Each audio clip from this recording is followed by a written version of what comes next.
So I get to eat some subscription crow today. Coming up.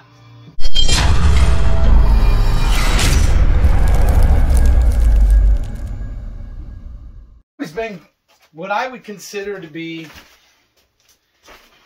a person that wants to get their games in physical form. I want that disc. For whatever reason. It's convenience, right? And you start getting more and more on a device, and you don't want to carry these darn things around. I mean, this is just a small bag full of Xbox 360 games, because this was the last system I really bought any games physically in any amount for. I stopped and thought, wow, okay, we're moving towards this digital world. So the PS4, the Xbox One, the next generation, if you will, and now the PS5, which I don't own yet, and the Xbox One, or Xbox Series X and Xbox S, I haven't bought a single game for either in physical form yet. I'm sure I probably will. I think I probably will. And then there's this Game Pass, the Ultimate GamePass.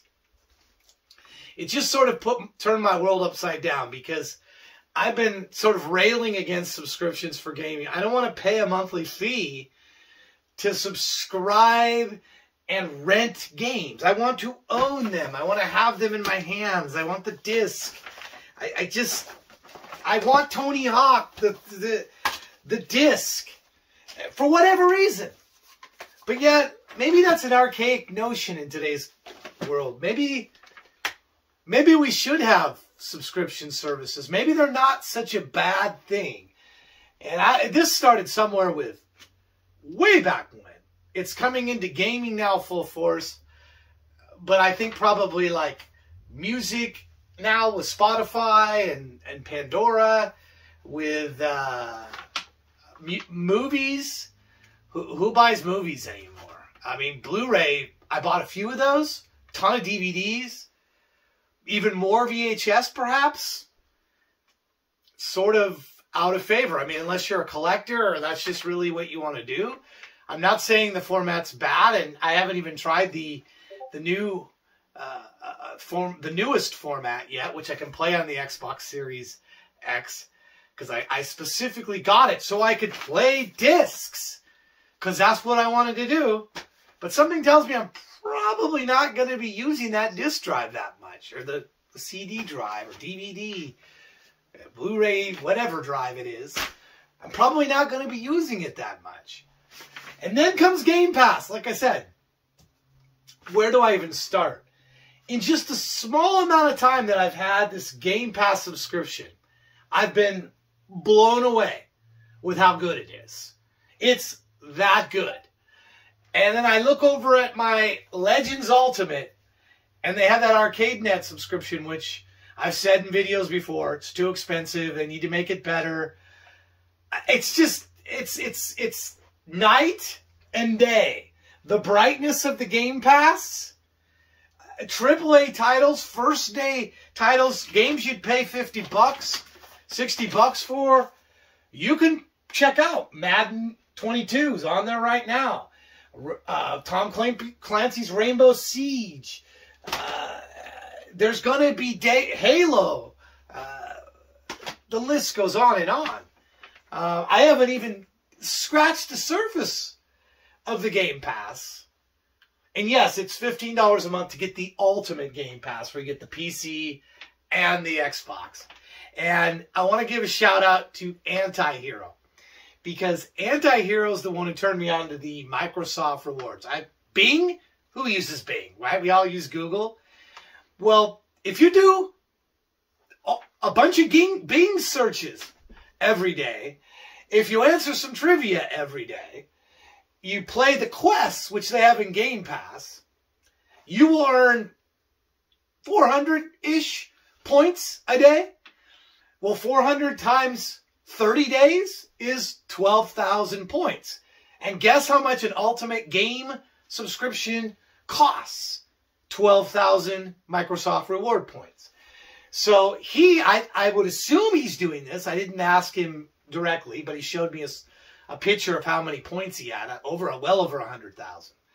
So he's been able to amass these points, and he can use them to get a essentially free subscription by doing Bing searches in the search, answering some trivia, clicking on some links.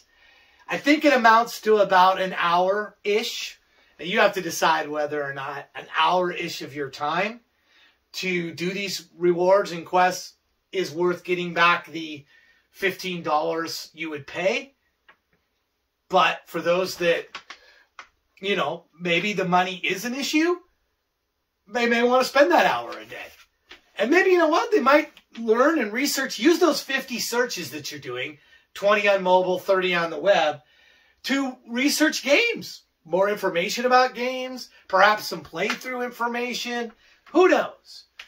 All I can say, in 11 days, having no experience with the Game Pass, to now my experience with Game Pass, I'm sold on it. I'm not being paid to say this, but it's sort of set the stage for, wow, maybe this is maybe a gaming subscription really can work. Maybe I don't need to buy physical discs. Sort of has me eating crow. That's the subscription crow that I now need to eat. Because I didn't realize, you know, I thought $15 a month sounded like a lot to me. Like, I don't know. But you think about it, $60 for Madden, $59.99, that about right? 60 bucks? Okay, you find a few games a year? A few games. One every 3 months even. That's that price? On this, and you could just play and play and play it? I didn't even get into cloud streaming, which will work on your mobile phone. I saw a guy who actually on his Legends was able to somehow connect. I got to check that out because that sounds cool as heck. Can I use my Legends to play my Game Pass games? It's intriguing. I got to try it out because it sounds pretty cool. So I'm just saying it seems like a pretty good deal in gaming. And it's got me rethinking the whole, if I'm just totally against subscriptions. I'm not. Game subscriptions, I'm not. So, AtGames, if you want to make ArcadeNet good, the template's right here. And I don't know how do you contact Microsoft AtGames? Do you somehow find out how you could work some sort of a, hey, look, we can get Game Pass working natively on our system and play that. I know it competes with ArcadeNet, and it's radical. But maybe it's the path they want to follow. Maybe ArcadeNet for the retro games, and it should be a very, very small subscription price. Monthly subscription price. Not $20 a month, or even $10 if you pay 6 months at a time. It should be, you know, 99 cents a month maybe, or $1 a month. I mean, I just bought on the Xbox online the Midway for 20 bucks for 30 games, Midway Williams games. That's like 67 cents a game. There it is! Boy, that's a great character. Rampart, Rampage, Pitfire, Marble Madness is always fun. Trackball there. Joust, Gauntlet, look at these cast. Nice versions of the cast. Defender! That's a great Eugene Jarvis game. Bubbles, Arch Rivals, APB. There's 720, that's a fun skateboard one. Diebots, Xenophone, Wizard of War, Vindicators, Total Carnage, Tubin, Super Spray, and Off-Road, Spy Hunter, so I guess Smash TV, Sinistar, Same Follow, another great game, Root Beer Tapper, and back to Robotron. I'm going to be along for the ride, and I'm going to do that Microsoft Rewards thing, so thanks Antihero for that, because that's pretty cool. Subscription services, I ask you. This is one for the comment area. What do you think? Do you want to rent some games? Do you want to do a little bit of renting your games? And a little bit of still buying? Do you only want to buy games? Because it seems like this model is kind of going away. And whether or not we like it, I'm not saying, I mean, I do like having physical games. I like being able to grab League Bowling and play on my Neo Geo. So, you know, I do like having the physical game. But I also like the convenience of the digital game. And now this cloud streaming, which, yeah, it's if you don't have a fast internet connection and it uses a lot of bandwidth, then maybe that's a concern. Maybe it's not that great. But you can install these games locally and play them.